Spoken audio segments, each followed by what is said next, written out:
All right. 3, 2, 1. MLS Aces Podcast. This is episode 359, I think. Pretty sure. This is your host, Tom Sweezy, joined once again with Jason Vivang. Jason, it is the fun of the MLS offseason going on. I was like, where are you going with this? I don't really know. It's. I'll be honest. If we can have a personal event session for 2 minutes, work sucks right now. Like, work has really just been a nice kick in the balls, and I need this conversation with you. I think more than I need like a drink or therapy at this point. So I'm excited to talk. We'll just loop them all into one. Go get a beer. We'll do this with this will be a therapy MLS session. Yes, MLS needs its own therapy session. I will say to the listeners, if I sound better, that's because I realized that my mic has been off for the last 10 episodes or whatever. I think I would shoot for more than 10, but it's probably since I got it, dude. Like, I probably got it to work for like 3 episodes. Jason realized he needs to check to make sure the audio input into his mic is actually on before the episode. We're learning, and I'm really proud of you for that. I'm just glad it's going to make a difference. You sound I cannot great. Wait to listen to this episode. This is going to be the best sounding episode in months. Wow, I sound way better with the microphone. All right. Well, I guess we should dive into the end. Unless do you have anything that you need to personally say before we start? Just because I want the listeners to know how miserable I am before we start recording. I want the listeners to know that there's a lot of interesting soccer news that we're going to get to. How do you feel about the AFCON final? I'm interested. Morocco. I was bummed to see Salah lose, but if it means Mane goes on, Liverpool boys. So, true. Morocco versus Senegal, right? Yep. Yeah. I mean, it's the tournament's actually been really good. So I feel AFCON's always a fun tournament. AFCON is one of the harder trophies, I think, to win. AFCON's a party. AFCON's a vibe, and that's all I need. I liked the. Did you see in the Egypt versus Senegal game? I think it was Senegal gets a corner basically with I don't know. It's in the end of the first half in stoppage time, and they took too long to kick it, so the ref just called game. Called half. I respect it. I love it. I do too. It's like more of that, please. I need Gold Cup to be just an ounce of what AFCON is. Like that's what I need in my veins. Gold Cup is so boring compared to be fair, it's not nearly as competitive, but it's getting a lot better. I feel like in the last couple Gold Cups. We don't need to go down my whole CONCACAF doesn't help CONCACAF conversation. There's a reason CONCACAF is like a verb. Getting CONCACAF. I mean, there's a reason. It doesn't make for necessarily the best soccer games. Outside of Oceania, maybe the worst region, probably the worst region in global soccer. I mean, yeah. I mean, That's not that hot of a take. No, it's not. We're better than Oceania, I will say. And that one's not that bad either, though. Theirs is getting more interesting. No, Australia left Oceania, so all they have is well, I thought they were still in it. New Zealand, and I was going to say New Zealand. New Caledonia, if you remember them from the U20 World Cup, they're there. But whatever. Okay, let's start Major League Soccer talk. All right, we'll go into some news first, then we'll do the signings, and if anything else. I have a piece of news as well to add at the end. It actually will flow quite nicely from our last point. Okay, I don't know what this is about, so I'm ready to have to answer that on the spot. But here we are. Oh, it's not a question. It's a very short thing. Okay. MLS news. Eric Ramsey is departing Minnesota United as their manager to take over as manager of EFL Championship side West Brom. The 34-year-old manager joined Minnesota ahead of the 2024, or I guess kind of slightly into the 2024 MLS season, coming over after being an assistant with Manchester United. In almost 2 full seasons with Minnesota, Ramsey finished with a record of 38 wins, 16 draws, and 27 losses in 81 games in charge of the Loons. And he now departs Minnesota as preseason is here. Preseason started and kicked off for I think all MLS teams this past week. Minnesota United have now promoted top assistant manager Cameron Knowles to be manager of the club. Knowles started his coaching career out as an assistant manager with the Timbers. Then in 2018, he was hired as the Portland Timbers 2 manager until 2020. Then in 2021, joined as a video assistant and coach at Minnesota United under Adrian Heath. And then from December of 2021 through December of 2023, he was the manager of Minnesota United 2 in MLS Next Pro. He was the caretaker manager for Minnesota United for 3 games until Eric Ramsey came in. And then he was an assistant manager under Eric Ramsey since. So pretty large chunk of news here, from Eric Ramsey's departure to Cameron Knowles' promotion into this spot.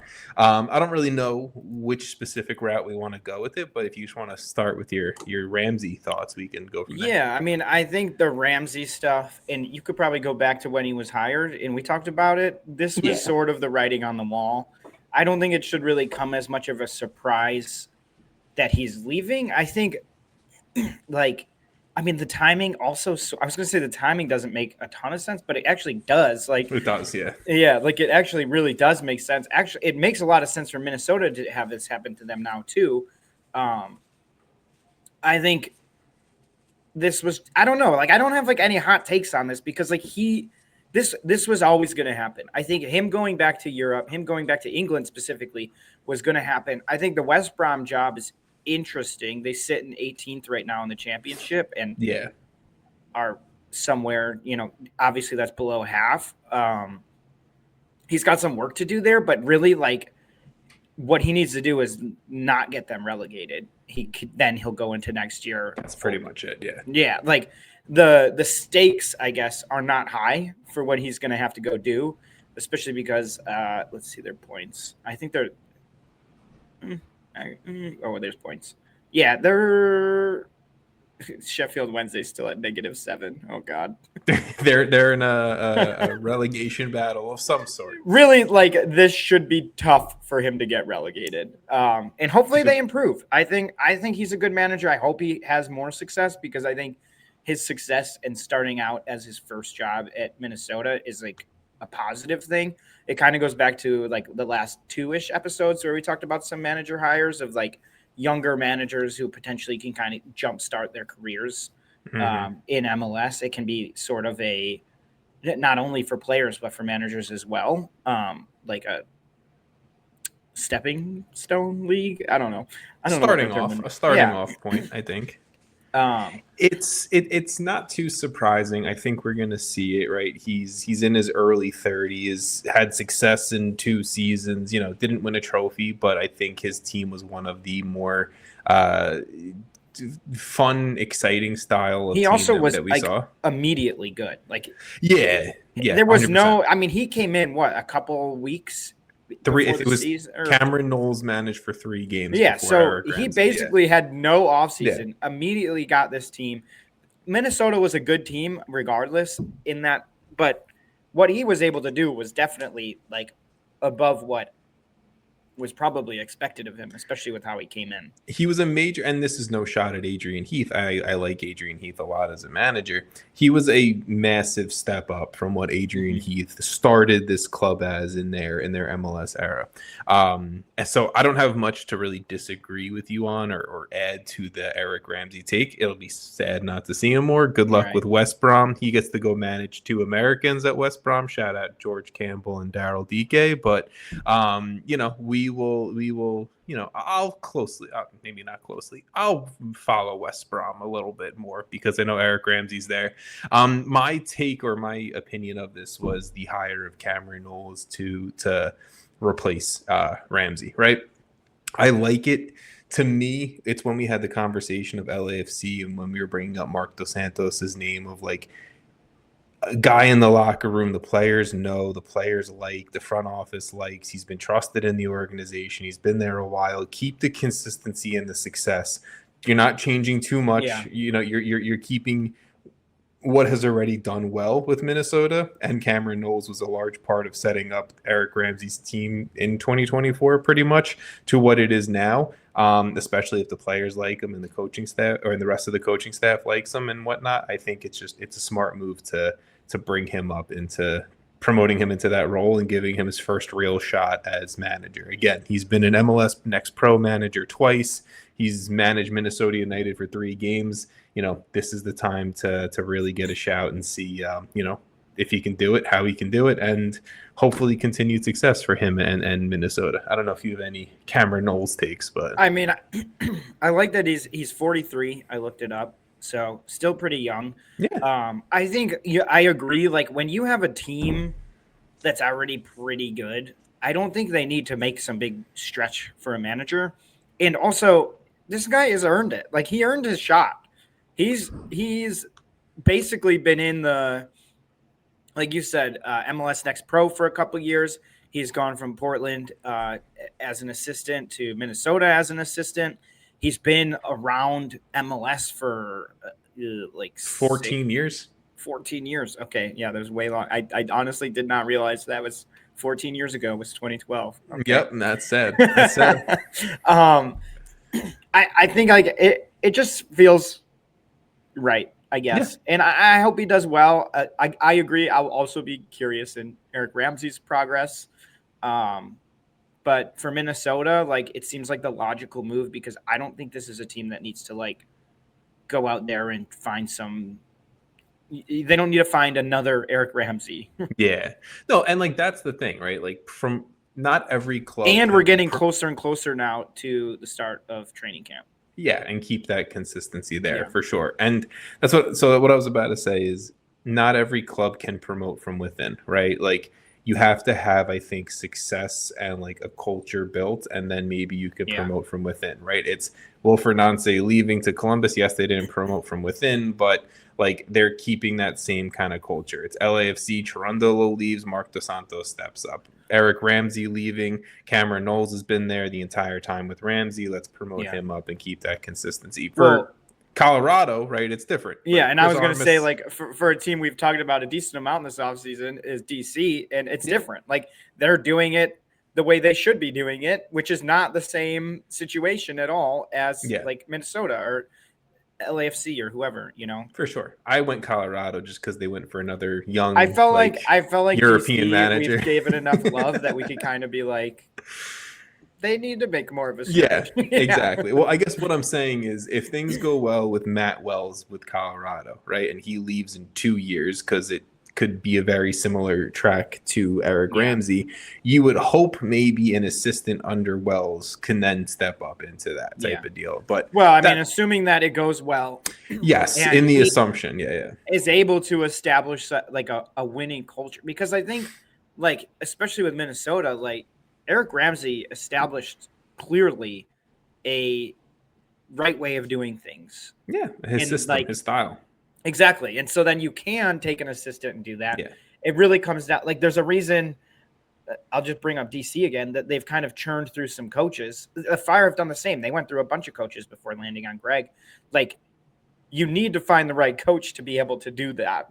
Yeah, no, for sure. You need to have a coach and I think a sporting director. And the right team. For sure, to kind of create that and set that, and then you can build sustained success off of it. I think one team trying to do that right now is Toronto FC, and according to Fabrizio Romano and some updates from Tom Bogert afterwards, Toronto FC have made an $18 million bid to Norwich City, also in the EFL Championship, also in a relegation battle. For USMNT striker Josh Sargent, Toronto FC have had a pretty decent stretch of transfer windows recently, bringing in Walker Zimmerman, Tio Corbinu, Jose Cifuentes, Georgi Mihailovic, Matias Pereira, and also obviously developing some younger players to step up into some big-time roles like a Luka Gavran, Malik Henry, Lazar Stefanovic. So how do we feel? I'm going to start from the USMNT Josh Sargent perspective first. How do we feel about the potential of everyone keeps saying Josh Sargent coming back to Major League Soccer? Yes, he played in an MLS academy. He never played a game in MLS. So how do you feel about Josh Sargent coming to Major League Soccer? I mean, I guess from my US/ I am an MLS fan, I'm pretty looking forward to it. I also given what we've talked about with Toronto, it's super interesting to me that it's Toronto, because I think they're actually if this happens officially, like that's a team to watch. That's really, really much improved. And they fit, like you said, they've had a couple good windows here now. I think bringing in Georgi Mihailovic is almost like looked over, even though they finished the season out pretty well. Like I felt like they were not easy towards the end of the season. They were a scary team. And I think adding this just improves it a lot from like I don't know if I'm the right person to ask because like I've never been like, they have to play in Europe. They have to play in Europe to like be a great U.S. men's national team player. Like, I don't agree. I think they have to perform at the U.S. men's national team level, which for Josh Sargent, it's not like a hot take to say he's underperformed with the U.S. national team. I think if it takes coming back to MLS for him to work his way back into the I guess he's still in the conversation, but like back into that actual team sheet for the World Cup, then that's what it takes, and I think that's fine. I think I almost said Greg Popovich. Greg Popovich. I mean, we can bring him into the USMNT fold if you want. Great coach. I don't know. I don't think it really is that. I don't know. Are you trying to say it's not a good move, or have you heard people saying it's not good? I think it's a very decent. It's a very talked about topic right now of MLS or USMNT, like known commodity players in Europe potentially coming home. There's Sargent, there's Weston McKennie with his whole contract situation with Juve, and apparently MLS clubs are interested. There's I've even heard the Christian Pulisic when he comes back to, or when he comes to Major League Soccer conversation, right? I mean, I think Pulisic will retire in MLS. I don't think that's for like another 5 to 10 years, though. He'll get a bag for sure, and he'll come retire. He'll be on the billboards. He'll be like a big name. Specifically for Josh Sargent, it's not like it's gone poorly for Norwich City. He's been good on Norwich for the most part. You look at his goal scoring numbers year after year, and he's hitting double digit. He had 20. I think he was team of the season last year in the championship, and then had 20 goal contributions or whatnot. Like, Josh Sargent has played very good for Norwich and at the EFL championship level. The issue for me, right, like, is Patrick Agyemang. I'm just using him as an example, another USMNT striker, roughly at the same age of Sargent, goes from Charlotte to Derby County, where it's like, sure, he's fighting to get his shot in Europe, maybe then move to a bigger league after Derby, whatever it may be. It's like Sargent's kind of already had that. He's gotten the Bundesliga. Crazy. I just looked up. Sorry to interrupt. I looked up Agyemang and Sargent because you said pretty much the same age. They really are. That blew my mind, actually. Yeah. Because Agyemang's playing D3 soccer a few years ago, but it's Josh Sargent's gotten the Bundesliga run. He's gotten a few opportunities when you talk about the Premier League, and now he's just kind of turned into like a championship striker. I don't know if Josh Sargent can do any more to get a fair shout to look at a Big Five league. I know he had the potential move back to the Bundesliga this winter or this summer and whatnot, but things didn't pan out. He wanted to stay in Norwich. If he's going to make a move and it's not to a Bundesliga or it's not to a Serie A club or whatever it may be, there's no reason in my brain that it shouldn't be Toronto FC. They've already proven it. They did the Michael Bradley, Josie out the door, Giovinco thing years ago, and that they'll pay out the ass for these USMNT stars.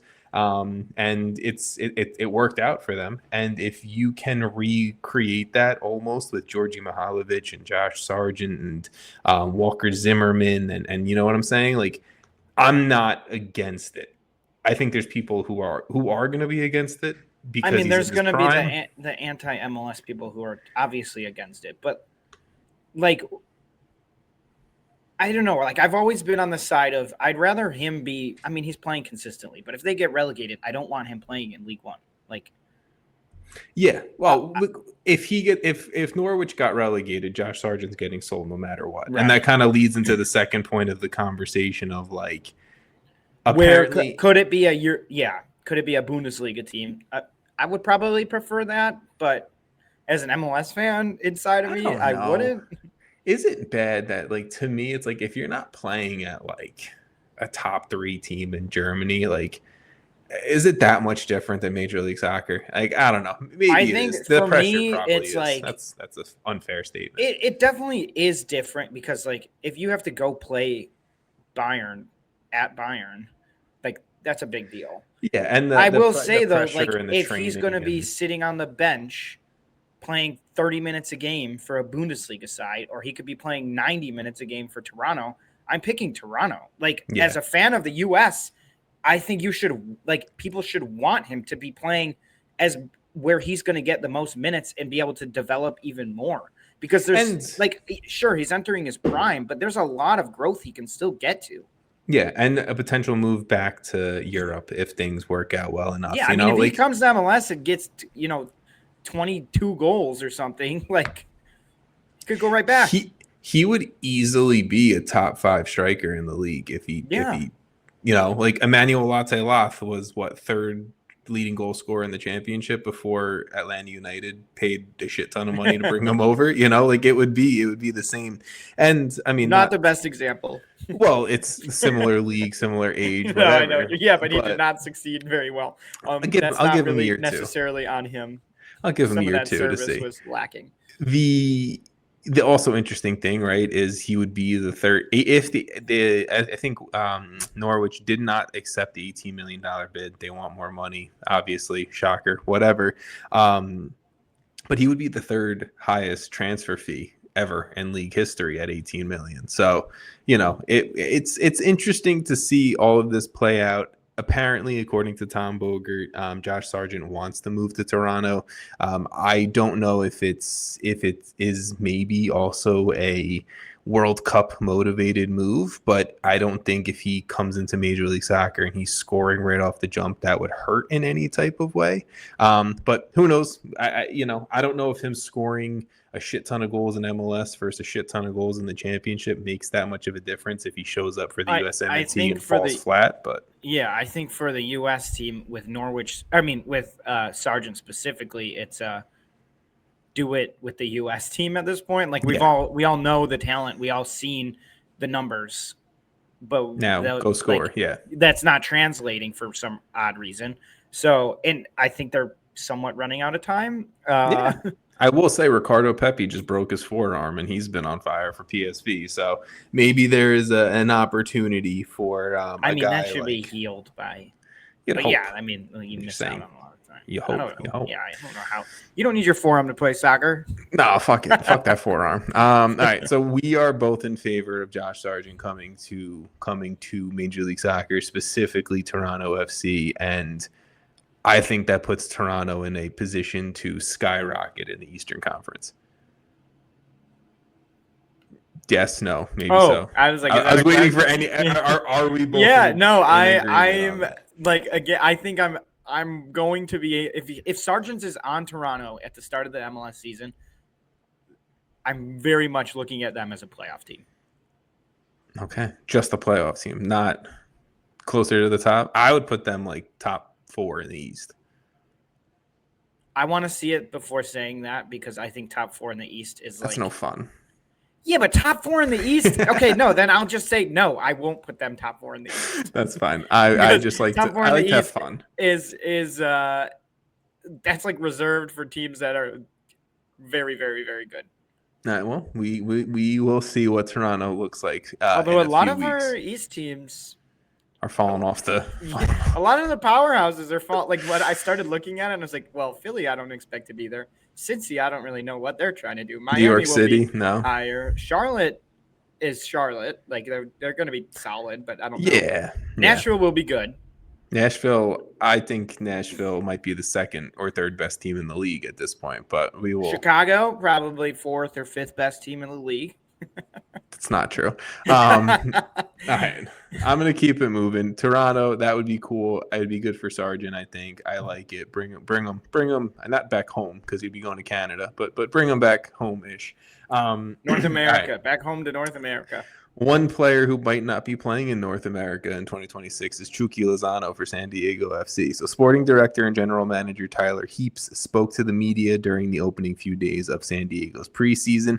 And in his initial comments about Lozano, he said, "We have communicated to Irving and his representatives that he will not be part of the sporting plans moving forward." Lozano apparently has also come out and said that he has no intentions of leaving San Diego FC and wants to fight for his spot in the club. We love drama this time of year. Yeah, drama on a team going into their second season. For those who don't know, Lozano is San Diego FC's first DP signing. I think he might be the second ever signing in club history. In last season, he had 11 goals and 9 assists in 34 games across all competitions.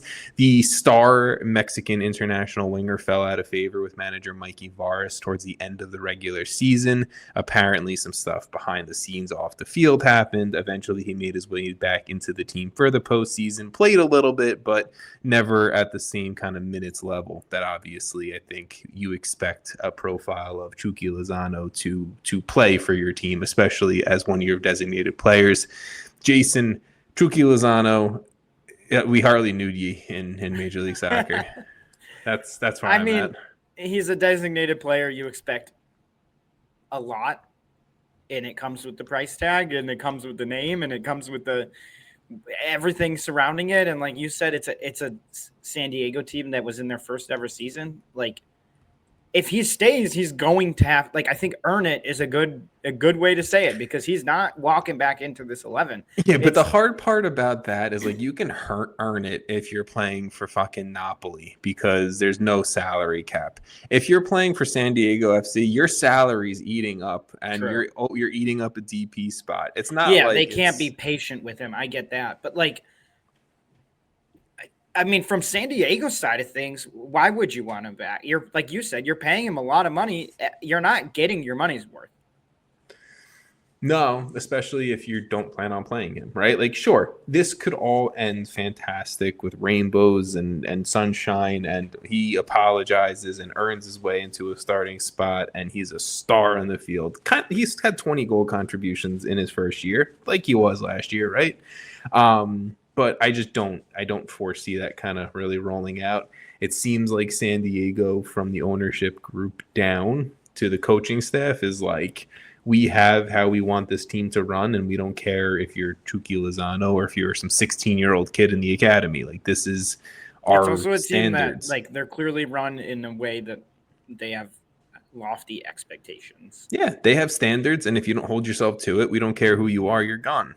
That's fair. I like it. You know, I think it's you have to earn your spot, and you can't be a diva. And I'm not saying Lozano was, but that's kind of what things are being hinted at a little bit. But we will see. I hope he can stay in the league. I liked watching Chucky play. Maybe, I don't know, Dallas wants to take a shot at get that he had another 20 DP. Goal contributions, but I kind of expected more like on-field like impact. That's fair. 100%. Like, I'm not gonna say it. No, it's. I don't think he lived up to the hype of what everyone expected from him. He did. I think he just genuinely did not. I think the hype for him was Andres Dreyer numbers. Yeah, I was about to say if that was flipped, it would be way different. Or if Dreyer never goes to the level that he did last year, everyone's probably looking at Chucky Lozano in a completely different light. I kind of disagree. I think then this team is nowhere near where they finished, and they're looking at Chucky Lozano as a disappointment. Or they're looking at him as the only bright spot, 20 goal contributions. He had 20 goal contributions. Well, how many of those goal contributions were partially because of Dreyer? Fair. Yeah, no. Like caused by him. 100%. So like, I mean, I guess you would have to really do some digging on that. But I do think if Andres Dreyer doesn't, you're saying if he's not even there at all, I don't know if this team's a playoff team. No, that's 100% fair point. I'm not saying Chucky Lozano was a success with San Diego. I just don't think he was as complete of a failure. Yeah, and I also think this team's getting more leeway because it's their first season if they're bad. Like everyone is like, oh, you're bad. It's your first season. It's totally different. San Diego has clearly already made moves to kind of replace Lozano. You can tell they've brought in Lewis Morgan this offseason. Yep. Emmanuel Boateng, they just re-signed, I think today as of recording. They have a bunch of other players in the attack. So we'll see what happens and what the fallout is. San Diego are going to eat a lot of money because I know they spent a lot of money to bring Lozano into the club. But Jason, we are up to the signings, but you said you had news that you needed to share. And it is it's not MLS news technically. That's fine. Okay. It is NWSL news, and I thought it'd be interesting just to bring it up because Tyler Heaps we're talking about him anyways, sort of. His wife, Lindsay Heaps, otherwise known as Lindsay Horan, is coming back to NWSL to the Denver Summit. First year, big signing. Huge signing, actually. Leaving Lyon. I think that's where she's at. Yeah. Yes. It's a big deal, especially because the Lyon management was like, well, we still kind of had her in our plans. She's obviously still super high level player, but she's going home to Denver. She's their first signing. It's a big deal. I think if you're gonna be a new team in NWSL, make a splash. I laugh because I was like, how the fuck did you get this connection from Chucky Lozano to Lindsay Heaps? And there's a connection there for sure. I'm not saying there's not. But, I would have brought this up if we didn't have a connection. I didn't know we were going to talk about Lozano before. Well, it all makes sense. Former New York City FC manager Nick Cushing is the manager of Denver Summit FC. So that's fun. We get to see what Nick... Did we talk about the Chris Armas news? No, Chris Armas is the new manager of the KC Current. Yeah. He gets his next job.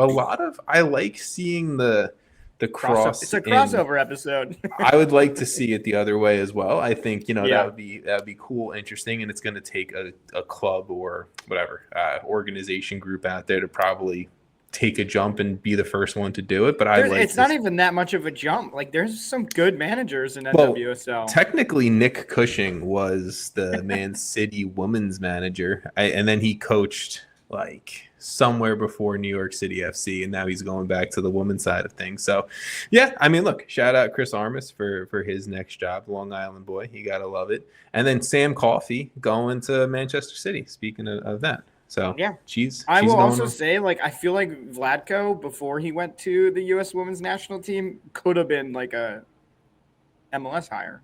Yeah, I could see that. That kind of profile. Yeah. No, you need a NWSL winning manager who's very, very good to make that jump, probably. Yeah, I agree. And when that happens, I really hope they have success because I would like to see it going both ways more. The NWSL U.S. Women's National Team news popping off in the last week as well. So good call out there, Jason. Yeah. All right. We don't talk about it as much as we used to, so I had to. I know. It up a little bit. There's really just slacking. too many teams now. Well, there's too many teams in MLS now.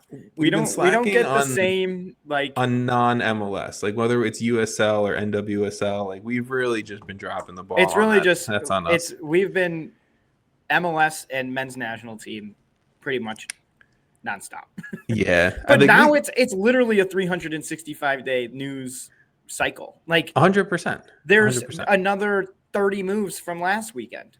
We'll talk about the women's national team and their games for sure, but that's kind of the extent of what we get it at. Yeah. Look, we spend a lot of time on rosters and stuff with them.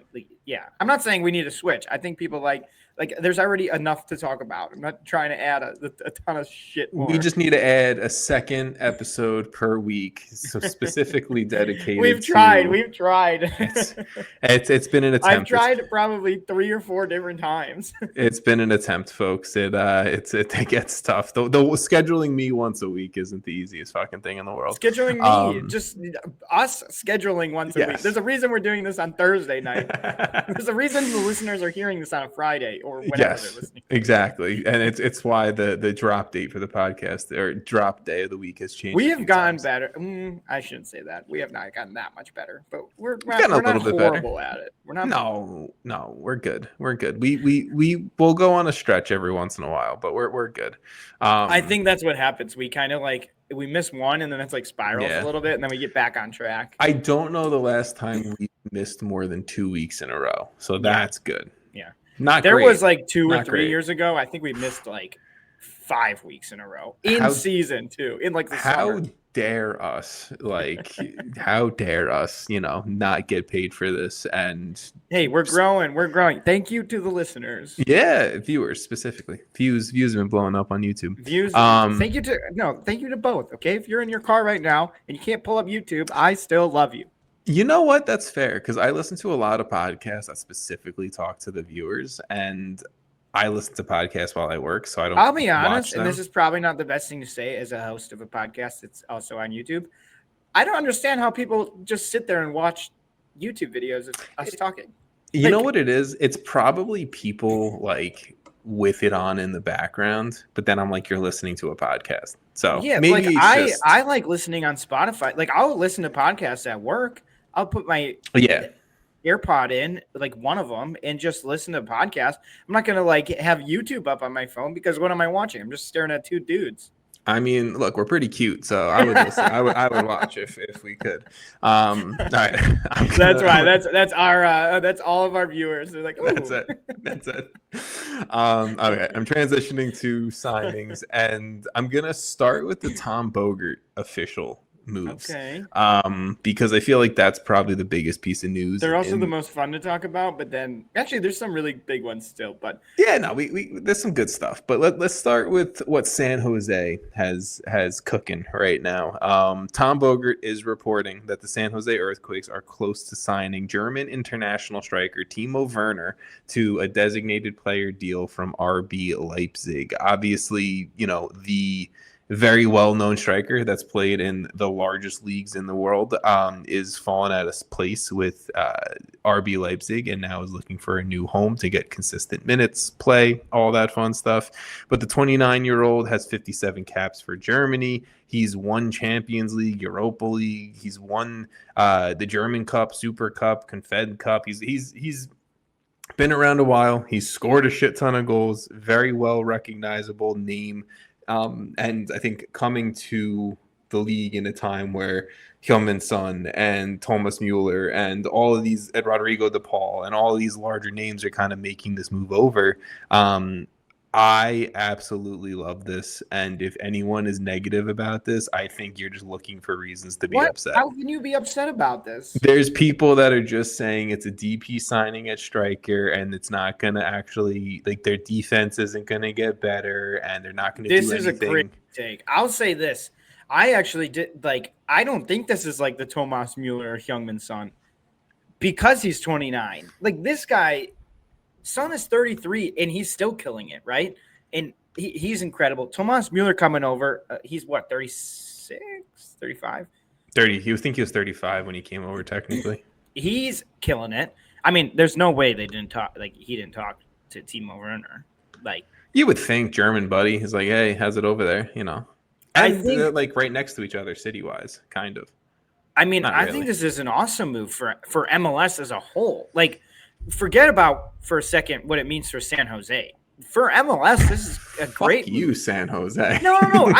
We'll get to San Jose. I mean, I think this is a good move for San Jose too. You're telling me that you can add a 29-year-old German international who's won trophies at some of the biggest clubs in the world. Yeah, I'm taking that guy any day of the week. Sure.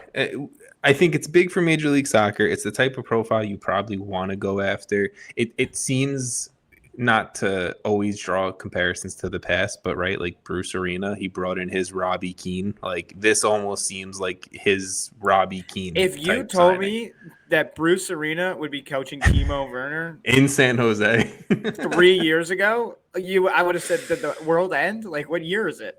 My only concern about the Timo Werner signing is it's not like he hasn't played that many minutes this year. And it's not like he's been productive in recent seasons. The last time he has scored double-digit goals or had double-digit goal contributions in a season was the 2022-2023 season for RB Leipzig. And since then, right, like how did he do when they won? When Leipzig won what? The league.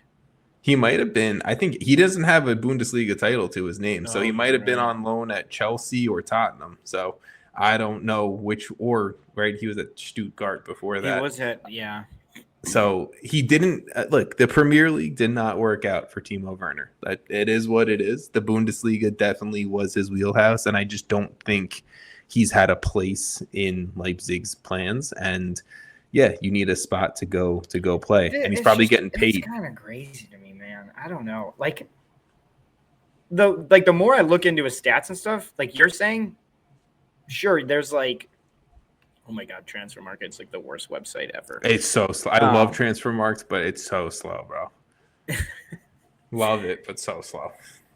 Highest market value, 80 million, and current is 3. Oh. At one point, Timo Werner was arguably the like biggest prospect coming up, I think. Yeah. And yeah, obviously, look, he's fallen off since that point. It's not like I'm sitting here saying, Timo Werner is going to be getting back into the German national team as a DP on San Jose. I'm not sitting here saying that, but do I think Timo Werner is going to have double-digit goals scored and be a great partner next to Chicho Arango, who San Jose just extended the contract to Chicho Arango this past week as well? Hell yeah. And apparently Tom Bogert's saying that with this, they'll still have a DP spot open because they're going to move on from Hernan Lopez. And if they can bring in, but what did we say last episode? You bring in that Argentinian 10 to sit right behind Timo Werner and Chicho Arango. San Jose, I love them. There's a lot. This is a crazy offseason because there's so many mid to low teams that are actually making some great moves or like very competitive moves. Like the preview for this season might be the most difficult one we've had in a while. I can't wait to see DeJuan Jones ping a ball to Timo Werner. That's just going to make my heart happy. Fucking Bo LaRue just finding Timo Werner. Am I going to bet against Bruce Arena with Timo Werner and Chicho Arango and his team? No. Hell no. And Bo LaRue and everyone that he's putting together. Name most of them. He's putting together another great team. And it's not like this is new, everyone. This is not new. Bruce Arena fixes MLS clubs, and he's doing it with San Jose, and that's all I got to say. Just start calling him the mechanic. Wow. that was too much. I don't know where to go from that one. That one got me. But yes, look, I think Timo Werner is maybe going to be one. To me, he's going to be a little bit of a slow to warm up guy. I think, right? He's only played 13 minutes this year. The signing's not even official. He still has to go through training and get up to speed and shape and all of that. But I would be, once he is fully adapted and I think in game shape, I think Timo Werner is going to be an absolute beast for like, he could do it for the next 5-6 years, realistically, So I'm excited. I'm excited for Timo Werner. Any other Timo Werner takes? No. I think it's crazy people are like upset by this move.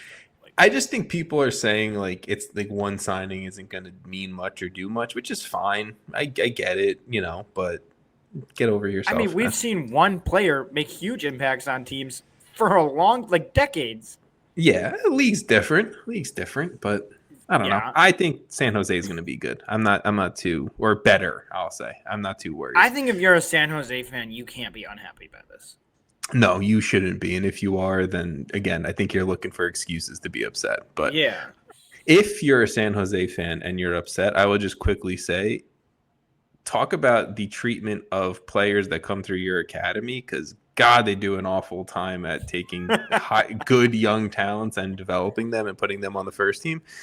Cruz Medina, he has been a highly touted U.S. Mexican youth international, playing for both youth international sides, is going from San Jose to Chivas Guadalajara on loan. Has never played for the first team. He's been very good at the MLS Next Pro level, and Chivas have another Mexican American who's probably, I think, I think Cruz Medina is a very good player and will probably play very well for El Tri in a few years. Come time there. So if you're a San Jose fan, be pissed off about that. That's what you should. I mean, they did a good job with Cade Cowell, but. Yeah, and then they had Drake Calendar, they had Diego Luna, they had Max Arfston, they've had I could okay, so I see what you're saying. You're saying they have good players, but they don't figure it out until they leave. Yeah, it's just you don't get enough out of them at the first team. You develop them, they're in your system, and then you piss them off and they leave. Like the fuck are we doing? It's whatever. I'm not getting into a San Jose. Sounds like you want to get into it. They annoy me, but Timo Werner, it's Timo Werner, baby. All right, any other Tom Bogert official signings that you want to talk about? I'm good to keep rolling. Okay, that's totally fine. There's a few that I'll talk about once I think they're official because I like them, but I'm not gonna waste too much podcast time on them. Okay. Any homegrown or no MLS weird mechanism signings? No, I think those are done for the year. Homegrown. To be honest, there's one homegrown I have that I do want to talk about. Okay, go ahead. Okay. Columbus Crew have signed the 17-year-old current U.S. Youth International Chase Adams from Crew 2. He's a homegrown signing. At the youth national team level, he is the guy, if you remember, who scored 10 goals in one game against I got to pull it up, against Guatemala's U19 team. And I have been waiting for him to get an MLS deal because he's been scoring in bunches at the MLS Next Pro level at 17 years old. But he has 14 goals at the U17 level in 12 caps. He scored 10 goals against the U.S. Virgin Island U17 team. That's the kind of stuff I need at the MLS level, baby. Okay, so Chase Adams, welcome to the show. Probably won't see you for a few years because you're still only 17, but it's fine. It's totally fine. That's the only player I wanted to talk about. The Seattle signings are interesting. Yeah, they signed a 25-year-old. Yeah, more than he's killing it, so maybe he'll do well. I mean, it's Seattle. I'm sure he'll do well. Yeah. Sebastian Gomez, though, 19 years old. Yeah. That's a lot of games to have only. He's probably good. I think a lot of these kids, the RSL Academy, you have a current Chile Youth International coming up in there. Yeah, Alejandro Bedoya is back. Oh, sorry. I didn't know where you were going with that for a second. I thought we were still on the youth signings. No, I scrolled up because I got bored. You got bored of the youth signings. It's fine. Yeah, a few re-signings. Maxi Moralez re-signed with New York City. Alejandro Bedoya re-signed. Talk about 38-year-olds. Alejandro Bedoya re-signing for the Philly Union. Ronald Hernandez back for Atlanta United. And Emma Boateng, like I said earlier, re-signed for San Diego FC. Any of those tickle your fancy more 671 games for Maxi Moralez is just a crazy number. Build him when the statue opens up in Queens. The stadium opens up in Queens in 2027. I want a Maxi Moralez statue outside of that motherfucker. Okay. How long has he been there? He's got to be there for a while. Maxi Moralez, yeah, he's won every trophy for the club. He's the club's all-time. How many games does he have with? Now, hang on. I got it. I'm going to pull this up. He's the club's best player all time. Well, don't click on transfer marked because it'll say, 160, 100, 200, and 65 games. 265 games? All time, yeah, for New York City. Wow. Over 20,000 minutes played for New York City. Yeah, a statue is deserved. And a trophy. Yeah, and MLS Cup, yeah. And technically a Campeones Cup, even though I don't really know how much we're counting that, but still, he helped win it. A trophy's a trophy. Trophy is a trophy. All right, let's go to some of the free agent signings. A few interesting ones have come through this week. Hector Herrera, back in Major League Soccer, apparently won't serve that suspension. What? Yeah, that came out in the media. But how does that work? So they're just like, it's been long enough. He apparently served it in Mexico, which I don't think that's how that works, but that's a different league. 100. I mean, maybe he served it in Leagues Cup. Who fucking knows? But yeah, he won't serve that suspension for that spit in the final, or what we thought was the final game of his Houston Dynamo career. But the 35-year-old Mexican international will return to the Houston Dynamo on free after he left Toluca. He won the U.S. Open Cup with the Houston Dynamo. I mean, look, last time the dude was in Major League Soccer, he was a best 11 midfielder. Sure, that was 2024, I'm pretty sure, but he is back, and I don't know. I can't assume he's a starter for this team. But I don't like it. Give it to me. Why don't you like it? Well, I think it ended horribly. I don't see how we're just going to look past how poorly that was. Like, genuinely, that was one of the worst games I've ever watched, and it wasn't just because of him, but he was a big part of why. I think if I'm a Houston fan, I don't know if I want him back. Like, I don't know if how I feel good about. I don't know if I could get past how badly that ended. Also, just move on. Do you want to hear what Hector Herrera had to say on his return to the Houston Dynamo? Tom Boger tweeted was it sorry, Houston? Kind of. So the quote goes, "My children live here and are happy in this city. The story between me and the club did not end in the best way or the way I wanted. This was one of the reasons that motivated me to come back to close this chapter properly and help the team win trophies. The Dynamo are a historic club with a great city and it deserves to be at the top of MLS." I'm sold. He's Bring back. He's back. I'm just kidding. No, but that is a really good statement. I'd like to see it first. Yeah, that's fair. I don't know if I necessarily trust him, but I would say if you're going to come back, and that is a good way to start. I do know his son is in the Houston Dynamo Academy, so could be part of it as well. I think in the long term, in that sense, the family reasons, it totally makes sense. He'll be a coach with the Dynamo in like 3 years, like 2 years, something like that. 100%. Just stay away from Weston McKennie. Don't choke him out, please. I don't have a good taste. Do we think he actually helps them win games? Mm-hmm. Maybe.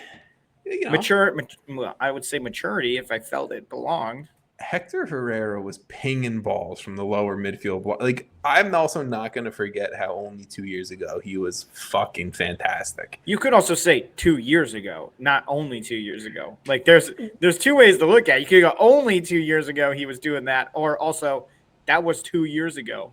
I'm being optimistic, okay? That's what I'm trying to do out here. I'm trying to change the mindset. New Year's resolution. Yeah, it's to be optimistic, and I'm starting with Ache. Pessimistic about this one, but for Houston, I hope it works out. Also, for his family, I hope it works out for his family. Yes. I will also just throw in there, Houston has been announcing all of their signings this week. They've gone out. They've signed center back Lucas Halter from Botafogo. He's coming over as a former Copa Libertadores and Brazilian Serie A champion, over 200 games at center back in his career. They also signed 31-year-old defensive midfielder Agustin Bouzat from Vélez Sarsfield. Again, a guy who's played at Argentina, played in Chile, and has won a ton and has played a lot of games. He was also the captain for Vélez Sarsfield, and they signed to a DP contract 30-year-old left winger Guilherme, who's coming over from Santos in Brazil. He was the captain at Santos before Neymar got there, so kind of had to give up that armband.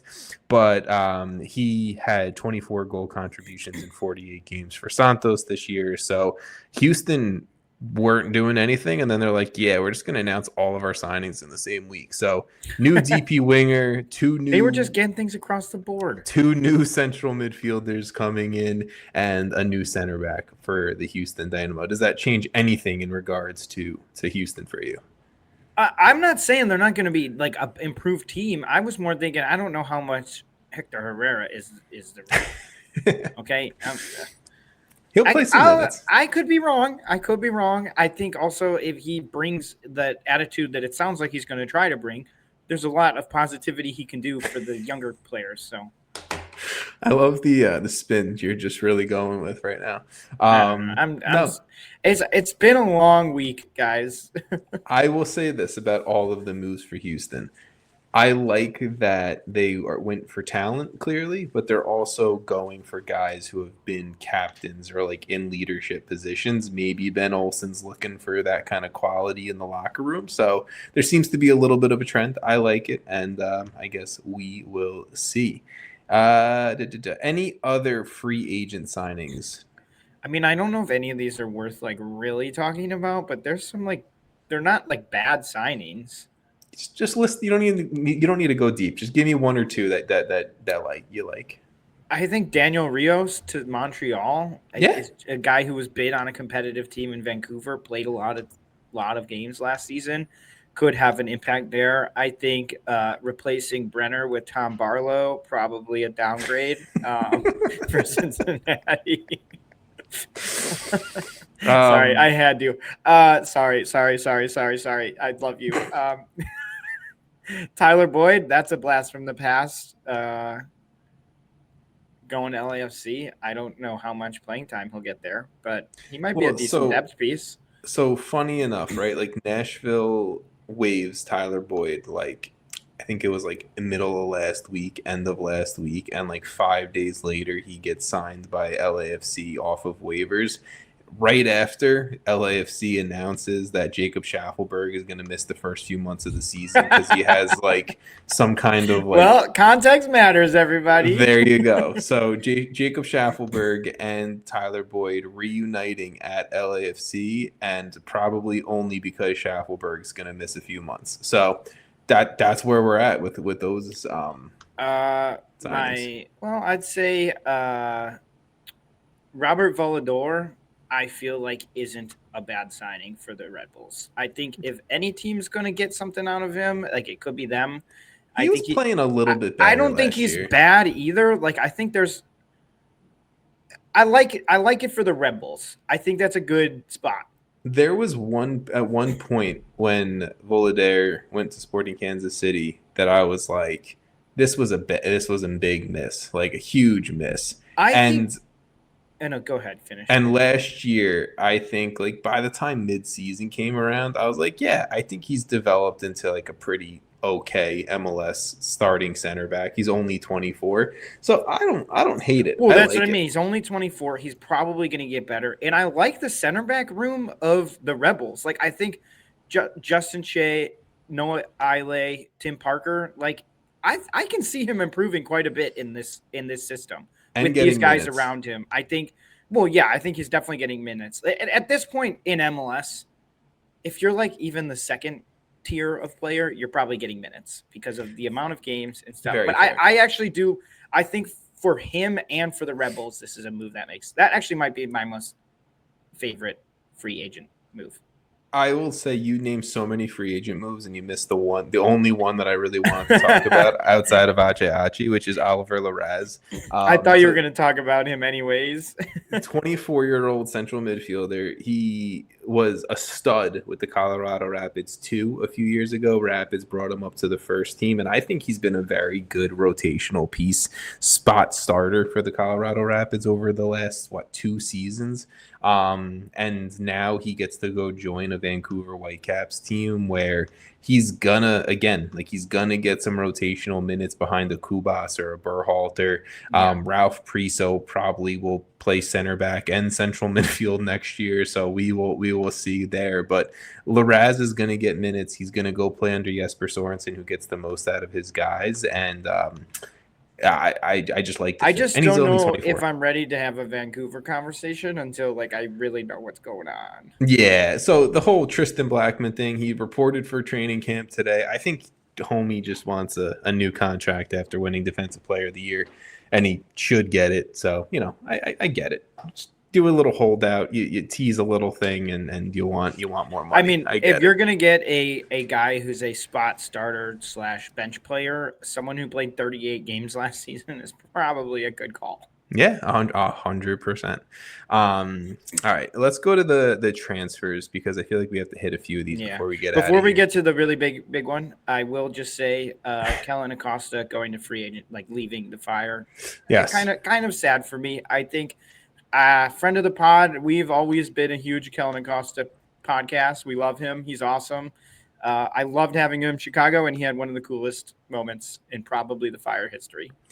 He had the Windy City goal. I'll say this. I just had to quickly mention it. No, look, Kellyn Acosta might be one of my favorite MLS guys all time. He's been on this podcast. I think it's because he's our age, so it was like he was like one of the only ones from our generation that like I truly was like, this dude is awesome. And the thing that sucks to me about Kellyn Acosta was a fantastic homegrown with Dallas. He goes to Colorado. He was unbelievable there. Colorado kind of fuck him with whatever transfer it was to some big-time league in Europe. Then he doesn't want to play for them because he fucked them and whatever. So, he goes to LAFC where things really didn't work out. LAFC was the only stop in his MLS career where I think things weren't great. Then he goes to Chicago where I think for many years he was very good with the Fire up until, the Greg Berhalter. I think he's just not been the starter level anymore. I still think he has a lot to offer. I hope he finds a team somewhere. I think he should. So he's apparent. Tom Bogert's reporting, right? It was a mutual agreement for Acosta to go kind of find his next home. And in all of me saying that is I'm glad Acosta's getting his shot in Europe because apparently he's finalizing a deal with Polish club Pogoń Szczecin. Not the league or the type of club I would have loved to have seen Kellyn Acosta go to, but I think for every player it's important, like get that experience overseas, and I'm glad he's getting it, and I hope for the best. If Kellyn Acosta, I'm going to try and figure out how to say this where it makes sense and understandable, but if he was like 22, like, you know how good he was at 22? Yeah. 23.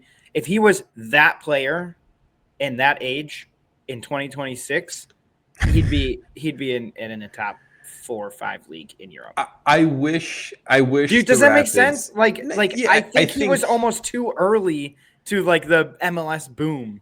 He developed into a very good player, and then I feel like it kind of just like fizzled out with the end of the Rapids thing and LAFC, and then like a few good years with Chicago, but Chicago wasn't very good. So like it kind of but like if he was 20, but that's just the time frame. Yeah. Well, that's what I mean. Like when he was 20, it was not looked at as like a go to Europe versus now where it's like we see 20-year-olds and younger MLS players who I personally think sometimes leave too soon. Brian Reynolds. Brian Reynolds. I forgot what his last name was. If Kellyn Acosta was the same player, just the same age as Brian Reynolds, he's probably in Europe right now. Yeah, no, it's fair. And look, I'm not saying Kellyn Acosta would have gone to Europe and been playing in the Premier League all these years, but I would have loved to have seen. I'll say it. Like, I love him. Honestly, Chicago legend. You're always welcome back, Kellyn. He would have been playing in. I hope he hears this. He's the best. I hope so. I mean, look, Kellyn Acosta has been very nice to me over the years for sure. So I hope you ever want to come back, our arms are open. Maybe now that he's in Poland, it might be easier. Who knows? I know these MLS communications teams aren't always the best. There's some good ones out there. We've had some good interactions, but some bad ones. Don't say any names. I know I'm not. We love you, Dallas. We love UFC Dallas. I'll say that. Okay. Chicago Fire. They also signed a U22 initiative winger from South Africa. I don't know if you care to mention it. Didn't we talk about it already? No, so they signed another U22 initiative player from South Africa. Chicago, you know what we are? We're actually pretty good at U22 initiative signings. You guys are. Apparently, Greg Berhalter loves South Africa as well right now too. So maybe he went there for vacation. Maybe you guys are clearly a two DP for U22 squad. So I like that. I like that for you guys. I like that as well. Yeah. So. South Africa, I don't have a ton of that. I've never seen them play. That's fine. I didn't really know where I was going with it, so it's fine. Let's go to the big transfer. Luis Muriel is departing Orlando City to Junior FC in Colombia. I'm pretty sure Junior FC was like the club he came up with. I might be misspeaking on that, so apologies. But 34-year-old striker will open up a DP spot on the Orlando City roster. Last year, he had 12 goals and 6 assists in 41 games played. It's been a roller coaster. He had a youth career there from 2001 to 2008. Thank you. I appreciate that. Never played for a senior team. It doesn't look look like? Well, he went over. Didn't he was in Italy for a while, right? He went junior to 2008, then 2008-09 Deportivo Cali, and then he got promoted there to their first team. Then Udinese, and then he was on loan for a bunch all throughout Spain and Italy. And then Orlando City.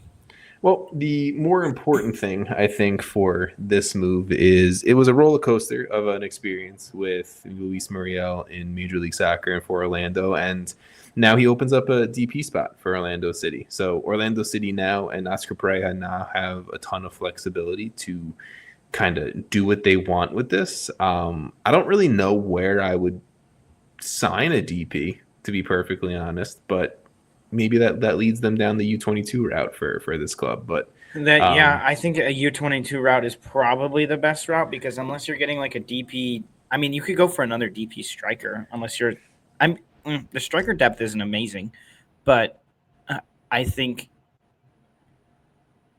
I don't think you want to do like a DP center back.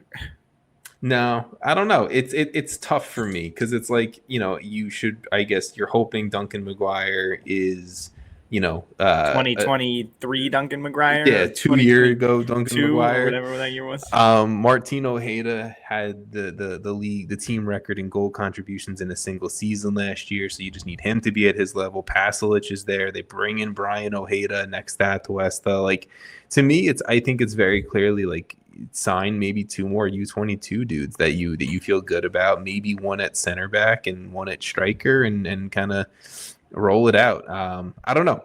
Orlando's a team that I don't hate. I just don't know how I feel. Like, I like sense? Orlando. Like Atlanta. Well, I think that makes perfect sense, because I think Orlando's a team that when it's going, they look like one of the best teams in the league. But then all of a sudden, you'll just be like, you'll look up and it'll be 5 games straight of just like disappointment.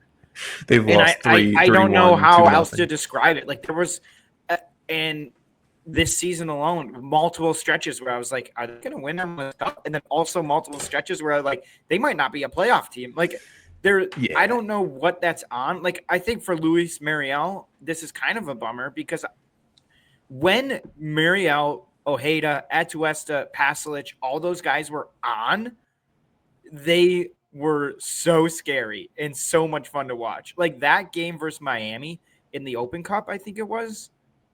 Was that it? No. Was it the Open Cup? It was Open Cup. No, it was Open Cup. That game was incredible. Yeah. Like, they looked so good. And I don't know if they, like, that almost was like the game that it all ended for them. I just don't know if Muriel was giving you the same. I wasn't impressed with him by the end of the year, and I just don't know if he was giving it to you again. I don't think he was consistent enough. Like, I don't think he was consistent for what a DP needs to be. Yeah, to be a DP, he was not consistent enough. When he was on, though, he always, like, he played at a DP level. For sure. It's just, like, you wouldn't know starting the game which one you'd see. For sure. I agree with you. And look, not having Duncan Maguire, I think, play up to his potential behind him didn't help. And look, it is going to be an interesting year for Oscar Pereira and Orlando City, because not like it's a make or break year, but I think Orlando City need to win something. Like, they need to do something. I don't think they would get rid of Pereira if this. No. The way the last 2 years I think Pereira would probably leave, though. Regardless, I just don't see how you can keep rolling this back and expecting something different if it's still, they just still keep falling short. That's what it feels like to me, is like this situation, not that it's as the same. They've had players in and out, and it's not changed. It's the same team. It feels almost like what Peter Vermees's Sporting Kansas City team eventually developed into, where it's like, it's not bad. It's really not. It's fixable, and there's clearly a formula here. They're the Mike Tomlin Steelers. Literally, you're gonna have a solid season where you're like, wow, our team's actually pretty good, and you're gonna be disappointing in the end. Oscar Pereira is the Mike Tomlin of Major League Soccer. I like. I mean, that's a massive compliment to him. 100%. I love Mike Tomlin, and I also agree. I think that if Pereira leaves Orlando, he's getting like 6 or 7 phone calls. 100, and he should. You want to talk about a mechanic? That's asking for it. All right, let's go to Cincinnati. We don't need to redo that joke. You already mentioned Tom Barlow coming in. The biggest move for Cincinnati we're going to talk about is definitely that. But Cincinnati have also transferred a left winger Luca Orejano to CF Monterrey and Liga MX for the only reporting I'm seeing is calling it a multi-million-dollar transfer fee. And then in replacement for Orejano, the club has brought in 25-year-old left wing back Brian Ramirez from LDU Quito in Ecuador. He is a Copa Sudamericana winner in Ecuador, a two-time Ecuador first division champion. He's had a lot of success at the left wing back position, so almost seems like a pretty strong like for like replacement there for Orejano. But I'll pause there for you, Jason. Orejano gone. I think it's fair. I think it's fine, but I don't know if you have any heavy thoughts. I think like the Cincinnati team is in sort of I don't think a similar spot, but like something needs to change a little bit. They're close to Orlando in that sense. Yeah, like they're one of those teams where I'm like, there's so much here. Why isn't it enough? Yeah. Right? Like I look at some of their players and some of the people or like the team, their starters and stuff, and I think like this team should be and they are really good, right? They finished second in a loaded Eastern Conference, positive goal differential, looked really good. They were 1 point off supporter shield. So like it's kind of hard to sit here and be like, oh, they need to make changes. But at the same time, like you can look at the stats and then you can watch the team and it doesn't always like flow the same overall. Like I don't feel like, let's just say like I don't think this is that surprising. I like Luca Orejano. I think like I also don't like when Liga MX teams just get stronger. Because he's just gonna cause us harm. My issue with Cincinnati is there's clearly something about this wingback position on their team, right? It was Alvaro Barrial, like best 11 wingback. He gets pissed off with Cincinnati. He leaves. I think he technically left this offseason, but he's been on loan. Yeah. Like, there's something about this team that's like players get pissed off with, and that's fine. I was gonna say there's too much drama every year. Yeah, there is a lot of drama in Cincinnati. Maybe it's all the chili on their pasta that doesn't belong there. It's the most disgusting. To Cincinnati fans, and you can come at me. I don't care. I said to my friend who's like a diehard Skyline chili fan, and I'm like, this is disgusting. It's disgusting. Okay. That's my take. Anyway, for the team itself, yeah, I have high expectations and low excitement. Yeah, we'll see what the starting 11 really shapes out to be. Ender Echenique, I thought was really good towards the end of last year. The defense is clearly strong. Evander's Evander. They have a top five, at least a top 5 goalkeeper. Yeah, I would agree with you there. I mean, borderline USMNT goalkeeper. I just think it really needs to see what does this attack pan out to be. How does Denke do in year 2? Who's going to be the dude next to Denke, really? But I hope it's not Tom Barlow. I mean, you have a guy who is an MLS MVP caliber, can hit MVP caliber levels, and you just need and a guy you spent millions, 10, 12 million on for Denke, striker, like Denke, he was like 14. He was the club. 14. He was the league record signing until 14 other clubs decided to break it directly after him. But basically, what I'm saying is, at some point you got to look in like another team that is Pat. Jason's Noonan. calling for head coaches jobs. I'm not. I'm genuinely not. And I think Pat Noonan finds a job if he's gone. Yeah, in 100%. Minutes. I think he's an incredible manager. But at the same time, it's not unfair for me to be like, can we see some results eventually? Yeah. No. Like, can I see results where you don't have this much money in your team, where you don't have an MVP caliber player and still come up short? That's fair. I look, that is, and I say that knowing full well that they were 1 point off the supporter shield. 100%. Yeah, like this is a team that's still going to be good. Like, I don't have any doubts. You're telling me about that. one game could have gone differently, and this is probably a totally different conversation. Cincinnati. I think take a step back. Yeah, I was going to say, I think going into this season, especially with some of the other teams, I think if anything, like we still have a very hard East.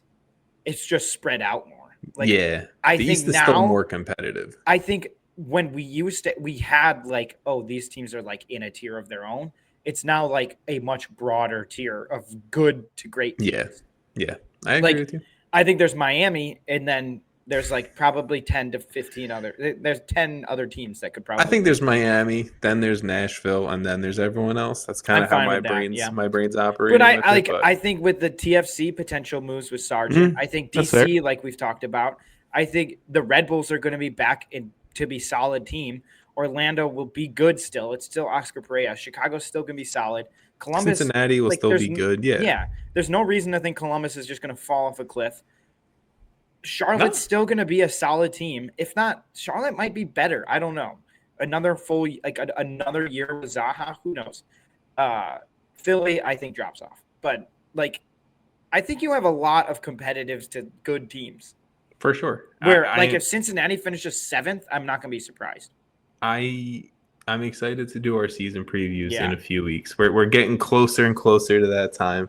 We are at an hour and 15 minutes, so I'm going to let the listeners go. But Jason, we didn't talk many transfers this week. I'm okay with that. I'm happy about it. But is there anything we should have started with the top is there anything that you want to close off this episode with specifically? Mainly because on my end, you've been frozen for the last 5 minutes, and it's kind of funny.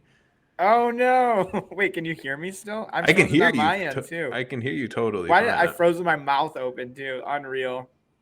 I'll be sharing this photo with you. But anything that you I can see it. It's 2 different photos. Your mouth is not open on mine, so you might be good technically in the recording. But we will see.